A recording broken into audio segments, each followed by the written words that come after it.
आज पाकिस्तान टीम की अनाउंसमेंट भी हो चुकी है कि कौन होगा प्लेइंग 11 में। लेकिन सबसे पहले हम बात करेंगे पीएसएल ड्राफ्ट की, जो कि इस वक्त जारी सारी है। पीएसएल अपनी रानाइयों के साथ अब स्टार्ट हो चुका है, क्योंकि ड्राफ्ट जब से स्टार्ट होता है तो उसके बाद पीएसएल भी स्टार्ट हो जाता है। और इस दफ़ा पीएसएल आपको बड़ा मुनफरिद नजर आएगा। इस दफ़ा वो वाला पीएसएल नजर नहीं आएगा कि मोहम्मद आमिर और इमाद वसीम 8 सीजन्स की तरह कराची में ही होंगे, बल्कि इमाद वसीम आपको इस्लामाबाद में नजर आएंगे। आमिर भी पिक हो चुके हैं, कौन सी टीम में पिक हुए ये भी हम आपको बताएंगे। और पीएसएल में बहुत ड्रास्टिकली चेंजेस आई हैं और टीम्स आपको एक डिफरेंट शेप में नजर आएंगी।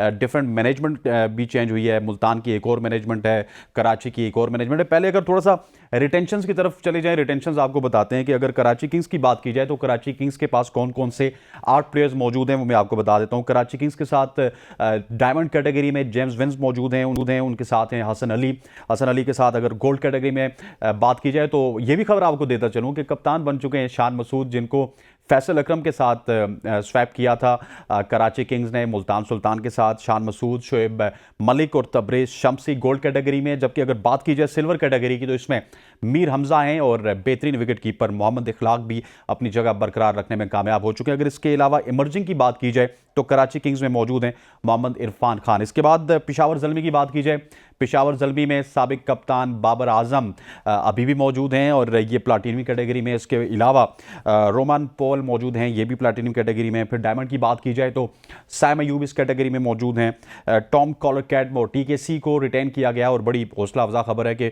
बाहर के प्लेयर अभी भी रिटेन हैं पेशावर ज़ल्मी में। गोल्ड की बात की जाए तो आमिर जमाल जो कि कल अपना डेब्यू कर रहे हैं, उसके हवाले से भी हम प्रोग्राम में आगे जाके बात करेंगे, स्कॉट के हवाले से बात करेंगे। और मोहम्मद हारिस मौजूद है गोल्ड कैटेगरी में, हारिस अभी भी ड्राफ्ट में मौजूद हैं। सिल्वर की बात की जाए खुरम शहजाद यहां पर मौजूद हैं और इमर्जिंग में हसीबुल्ला खान अनदर बड़ी प्रॉमिसिंग क्रिकेटर। और विकेट कीपिंग में हारिस के बाद अगर किसी को देखा जाता है तो वही है। मुल्तान सुल्तान की जानिब जाते हैं। मुल्तान सुल्तान एक नई आपको मुल्तान सुल्तान नजर आएगी। हैदर अजहर वहां पे नजर नहीं आएंगे आपको, हिजाब जायद आज बैठी हुई नजर आई। और प्लेटिनम की बात की जाए तो मोहम्मद रिजवान और इफ्तिखार अहमद जो कि कोयटा से आए उनको पिक किया गया। अगर डायमंड की बात की जाए तो खुशदिल शाह हैं और उसामा मीर ये मौजूद है, रिटेन किया गया, बैग पार्डन। और गोल्ड की बात की जाए तो अब्बास आफरीदी हैं।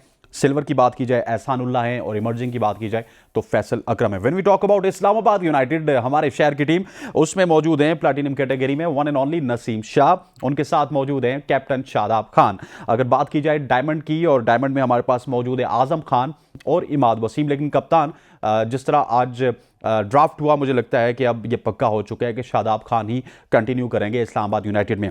गोल्ड कैटेगरी में फ़हीम अशरफ हैं, एलेक्स सेल्स हैं और कॉलिन मनरो हैं। और सिल्वर में है Roman rice, evergreen Roman rice, जो कि इस्लामाबाद की काफ़ी अर्सा तक क़यादत भी करते रहे। लाहौर कलंदर्स की बात की जाए तो लाहौर कलंदर ने बहुत सरप्राइज भी दिए हैं, जिन लोगों को पिक किया है वो भी हम आपको बताएंगे। लेकिन रिटेंशन में प्लैटिनम कैटेगरी में थे शाहीन शाह अफरीदी, इसके अलावा डायमंड में थे हारिस रऊफ और डेविड वीसे। डेविड वीसे की जान नहीं छोड़े, हालांकि डेविड वीसे खुद कह रहे हैं कि मुझे रिटायर कर दो, लेकिन लाहौर वाले कह रहे हैं कि आप हमारे साथ मौजूद हैं। गोल्ड कैटेगरी में सिकंदर, रजा, अब्दुल्ला शफीक और जमान खान। और सिल्वर कैटेगरी में है मिर्ज़ा ताहिर बेग और राशिद खान। राशिद खान क्यों सिल्वर कैटेगरी में? क्योंकि हो सकता है कि राशिद खान इस दफ़ा लाहौर की जानिब से ना खेलें, तो इस वजह से इनको रिटेन किया गया है सिल्वर कैटेगरी में, जो लोएस्ट कैटेगरी थी। और नेक्स्ट ईयर ताकि उनके पास लाहौर कलंदर राशिद खान के को जो है लेकर बड़ी सीरियस है, तो नेक्स्ट ईयर में भी वो उनको अपने पास रिटेन करना चाहते हैं। कोयटा की बात की जाए तो बहुत ही ज़्यादा चेंज नजर आएगा कोयटा ग्लैडिएटर्स में। नसीम शाह कोयटा में मौजूद नहीं है, नवाज मौजूद नहीं है। और कोयटा ने किसको पिक किया ये तो आपको पता चल गया होगा, लेकिन हम भी आगे जाके बताएंगे। प्लैटिनम कैटेगरी में रायली रूसो। अगर डायमंड की बात की, गोल्ड की बात की जाए या डायमंड की बात कर लेते पहले, वसीम जूनियर हैं, फिर जैसन रॉय हैं और वहीदो हसरंगा हैं। गोल्ड की बात की जाए मोहम्मद हसनैन हैं, अबरार अहमद हैं, सरफराज अहमद हैं। और सिल्वर की बात की जाए तो विल स्मिथ हैं। अच्छा जी, इस वक्त स्टार्ट है पीएसएल ड्राफ्ट। और पीएसएल ड्राफ्ट हमेशा की तरह पाकिस्तान की कौम की एक आदत बन चुकी है कि हम जो टाइम देते हैं उस टाइम पे स्टार्ट नहीं होता। खैर स्टार्ट हो गया, वो 4 बजे से पूरा पाकिस्तान, पूरी दुनिया इसका इंतज़ार कर रही थी कि कब से स्टार्ट होगा।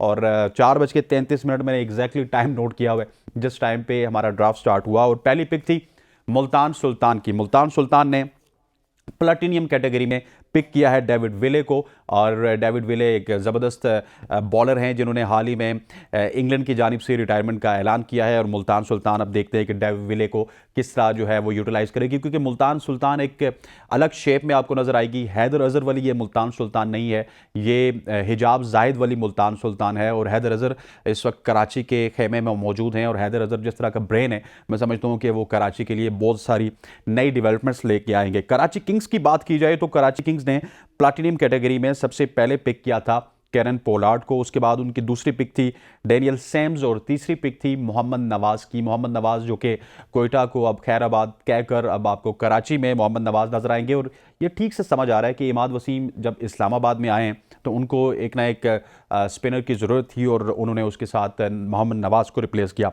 अगर कोयटा ग्लैडिएटर की बात की जाए तो कोयटा ग्लैडिएटर में प्लैटिनम कैटेगरी में पहले शेरफॉन रेदरफोर्ड को पिक किया गया, जो कि पिछली दफ़ा पेशावर ज़ल्मी का हिस्सा थे। और ये हैरान थी सारी दुनिया की पहली पिक में इन्होंने मोहम्मद आमिर को पिक क्यों नहीं किया, क्योंकि इस वजह से कि अगली पिक फिर उनकी थी और उस पिक में उन्होंने मोहम्मद आमिर को पिक भी किया। और नदीम उमर साहब ने यह भी कहा कि हमारा एक स्टार जो है इस वक्त इस्लामाबाद के खेमे में बैठा हुआ है और एक और स्टार को हम ला रहे हैं, और वो स्टार थे मोहम्मद आमिर, जो कि इस वक्त आपको इस PSL में खेलते हुए नजर आएंगे कोयटा ग्लैडिएटर्स में। और मोहम्मद आमिर के फैंस अब कराची किंग्स की बजाय कोयटा ग्लैडिएटर्स को सपोर्ट करेंगे। अगर पेशावर ज़ल्मी की बात की जाए तो पहली पिक उनकी बड़ी ज़बरदस्त पिक थी।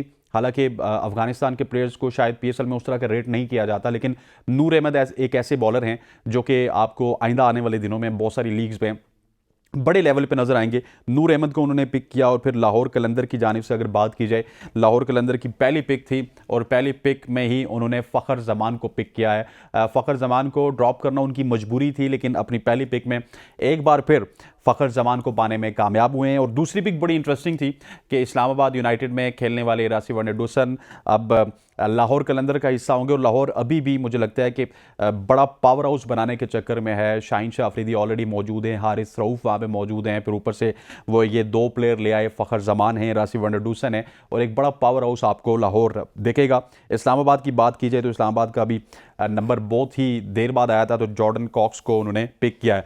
ये पिक्स का सिलसिला जारी है PSL में, और PSL में आप देखेंगे कि बहुत सारे नए टैलेंट को भी पिक किया जाएगा और PSL को बहुत ज़्यादा रेट भी किया जाता है। अगर इंग्लैंड की बात की जाए तो इंग्लैंड के बहुत सारे क्रिकेटर्स हैं। सैम करन की बात की जाए, वो पहली दफ़ा PSL में पिक हुए, उसके बाद PSL की परफॉर्मेंस के ऊपर वो फिर अपनी इंग्लैंड की टीम में पिक हुए, फिर बहुत महंगे बिके हैं IPL में। और ये जो PSL है इसके ऊपर दुनिया की नज़र इसी वजह से होती है कि थोड़ा सा आउट ऑफ द बॉक्स जाके सोचा जाता है, और आउट ऑफ द बॉक्स जब आप सोचते हैं तो यकीनी तौर पर उसके जो रिजल्ट्स हैं वो भी निकलते हैं। और इसी सिलसिले में इंशाल्लाह हम प्रोग्राम तो लाजमी करेंगे इस पूरे का, लेकिन ये हमने आपको थोड़ा सा बताना था कि ये चीज़ें PSL के ऊपर एक प्रोग्राम होगा और प्रॉपर हम टीम्स की जो शेप्स हैं वो हम आपको बताएंगे। लेकिन अभी बात करेंगे हम पाकिस्तान वर्सेस ऑस्ट्रेलिया के हवाले से, जहां पर पाकिस्तान की प्लेइंग 11 का ऐलान हो चुका है। हमारे साथ मौजूद होंगे senior sports journalist Naseem Rajput साहब, लेकिन उनसे गपशप लगाएंगे एक ब्रेक के बाद। Stay with us.